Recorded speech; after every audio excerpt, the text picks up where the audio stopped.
As a start, destroy a battlefield pairs of the ship. Take out those defenses, or our bombers don't stand a chance. Imperial cruisers are defending the docks. We need them taken out.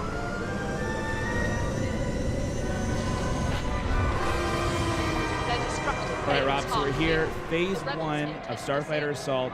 What is the objective? Well, you can see the rebels need to take down the Imperial defenses. That's the turrets and the Imperial light cruisers need to be destroyed. And then the Empire, all they have to do is just make sure that they take out the rebel scum. That's right, just defend. Just like that right there, Wow. boom, an A-Wing getting blown out of the sky by Narwhal Dave. So this is a new ship that we've never seen before in Star Wars Battlefront, the TIE Bomber. What is this class and what does it do? Yeah, it's our new bomber class. It's heavily armored and armed to the teeth. Really great for taking down objectives. You can see here, like you were saying, it is a tank. It does a lot of damage. One of my favorite abilities that it has is the multi-rockets, that it's able to shoot multiple rockets at multiple targets. Yeah, if you use those two abilities at once, you can have 5 missiles in the air. 5 missiles. Look at it just tearing through these X-Wings, these A-Wings. It's just getting the job done. Now here's another ship that we've seen before in Battlefront, but it's been reworked. It's a little different. This is the A-Wing, and it falls within the Interceptor class. How does it work, Rob? Well, it is the Interceptor class. It's fast and agile. It wasn't agile enough, though, unfortunately, getting taken out. It's a bit of a glass cannon. It is most definitely a glass cannon. Now we have the Y-Wing, which is the bomber class, but for the rebels. How is it a little different from the TIE bomber that's right on its tail? I don't even think he knows he's there. He's attacking for the rebels. It's a Y-Wing. He's doing a bombing run, but no more. Now, Rob, we've seen a lot of ships flying around, the X-Wing and the TIE Fighter, definitely iconic ships in the Star Wars universe. Where do those fall into all of this? So they're a balanced class. They're quite good at dogfighting. Also, they can take on objectives. So they're kind of flexible. Flexible, but not flexible enough. Tommy T taking out these X-Wings. He's going ham right now, again, in that TIE bomber. He's going to work.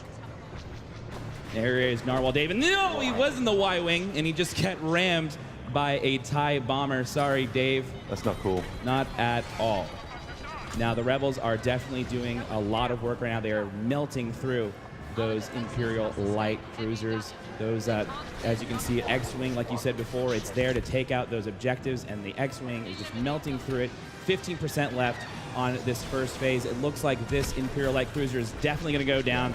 Boom! Here it goes. See you later, dude. He's gone. He's out of here.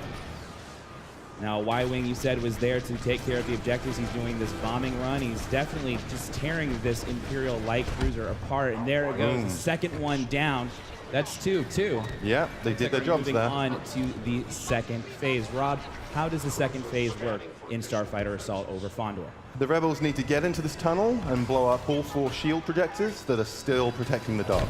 Okay, so, ooh, ouch. You still have to watch out for those cinder turrets, though. Yeah, they're still there. All right, Rob, so we've been talking about all these ships. We haven't really mentioned the hero ships, and here's our first sight at Darth Maul's Scimitar.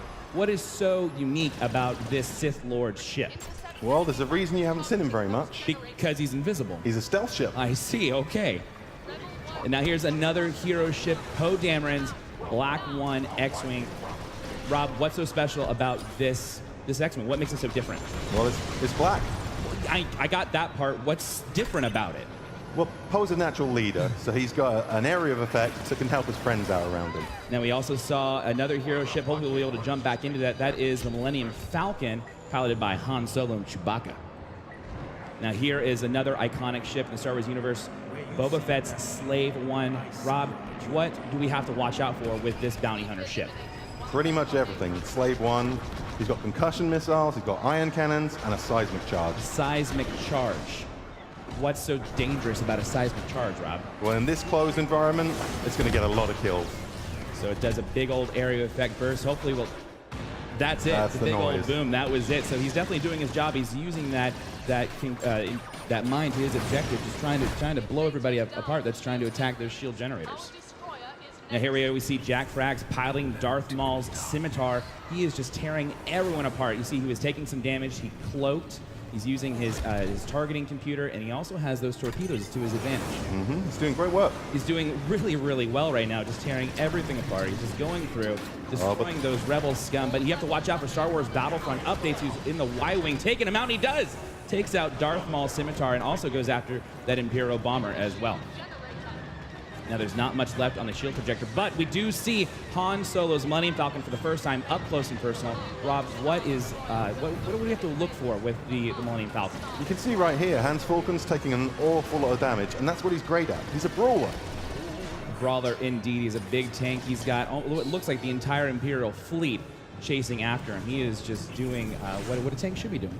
Aggroing. He's aggroing those guys through the objective, trying to give his buddies a chance to take out the shield projectors. The seismic charge going off again.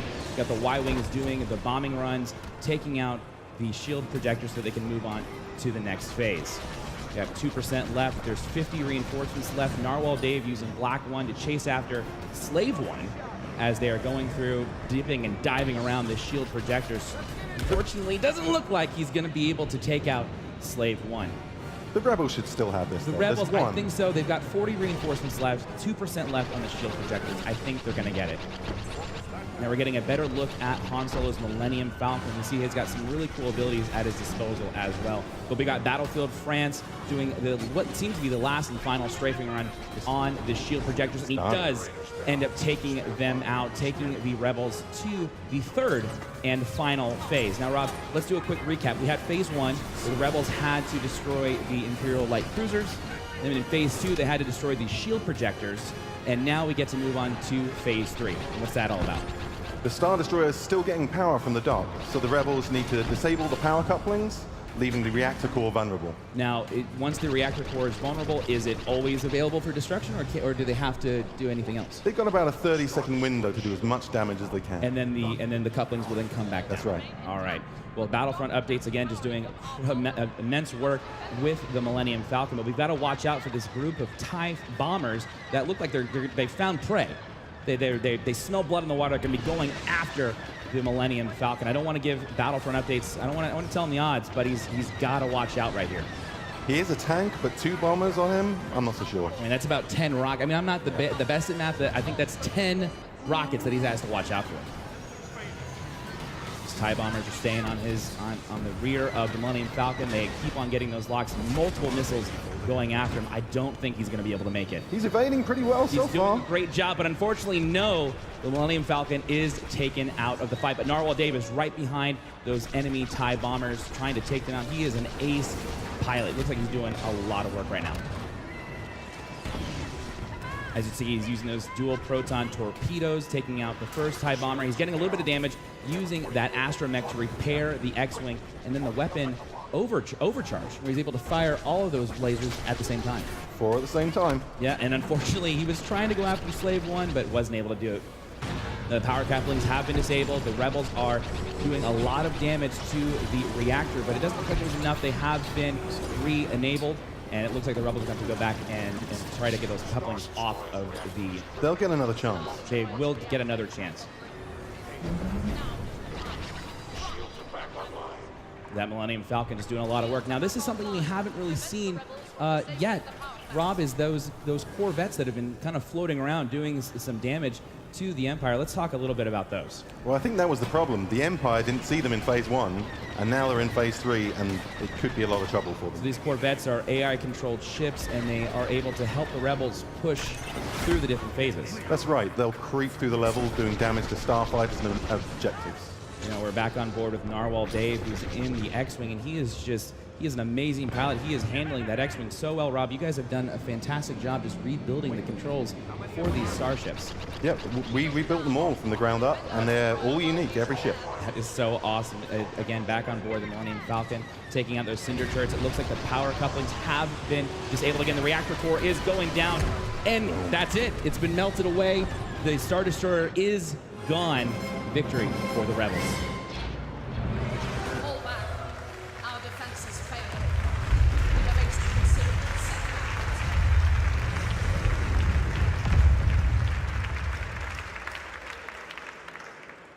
So